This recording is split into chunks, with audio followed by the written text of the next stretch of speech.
Russian President Vladimir Putin has been reassuring Asian leaders of Moscow's stability and unity while speaking virtually at the Shanghai Cooperation Organisation summit. This is Mr. Putin's first appearance at an international forum after Russia was rocked by a brief armed mutiny by the Wagner mercenary group last month. He spoke to the heads of China, India, Pakistan and several Central Asian nations and thanked them for their support.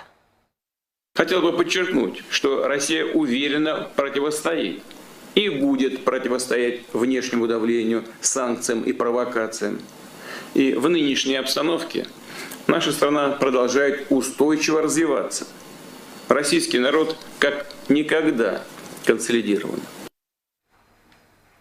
Chinese President Xi Jinping also addressed the summit virtually, where he urged summit leaders to be vigilant against external forces starting a, quote, new Cold War. He urged the leaders to boost ties and resist sanctions.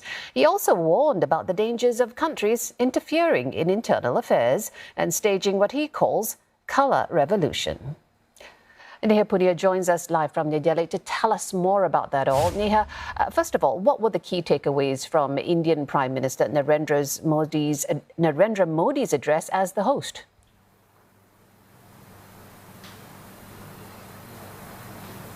Well, Jill, this is India's moment in the sun when it comes to geopolitics. Not only is India hosting the SCO Leaders Summit as president for the year for the first time in just a few months, it's also going to be playing host to G20 world leaders as it is also the G20 president for the year. And to kick things off, you had Prime Minister Modi addressing heads of state and those countries that have been invited to be observers of the SCO Summit. His primary message was about regional security and tackling terrorism together.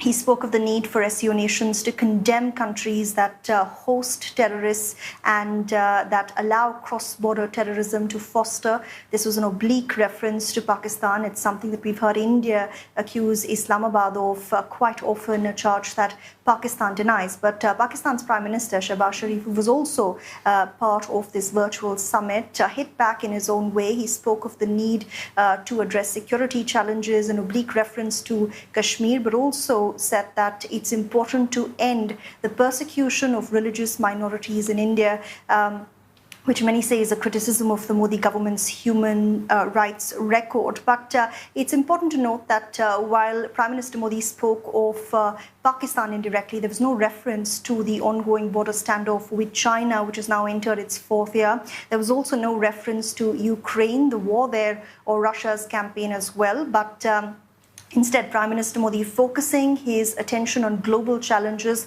that he said countries must work on addressing together. And what is India hoping to achieve at this summit? And is that agenda being somewhat derailed by events back home in the partner countries, Russia, for example? Absolutely, that is a concern among analysts here because, like I was telling you, this is a year that Prime Minister Modi and his government have spoken of quite often, talking about how India's potential at leading these international blocs is finally being recognized by the world. Its potential is getting noticed as well. But it is a tightrope walk for India, given its own geopolitical engagements as well. Prime Minister Modi was just in the US meeting with Joe Biden, talking about expanding ties with that country. But India also has a traditional partnership with Russia. In fact, Prime Minister Modi called up President Putin following that mutiny, telling him that he thought that the Russian president handled the security challenges at home very well, which was also a concern here because even though Prime Minister Modi said that the countries of the SCO must work on addressing food and fuel shortage problems, focus on regional security, you had President Putin using this forum, which primarily consists of countries friendly towards Russia, to send out a message of defiance to the West, saying that he will continue to stand up to Western sanctions, also urging SCO countries to trade in their own currencies, which many experts believe is a way to hit back at American sanctions and create a grouping that is immune to those measures as well. Neha Punia live for us from New Delhi. Thanks, Neha.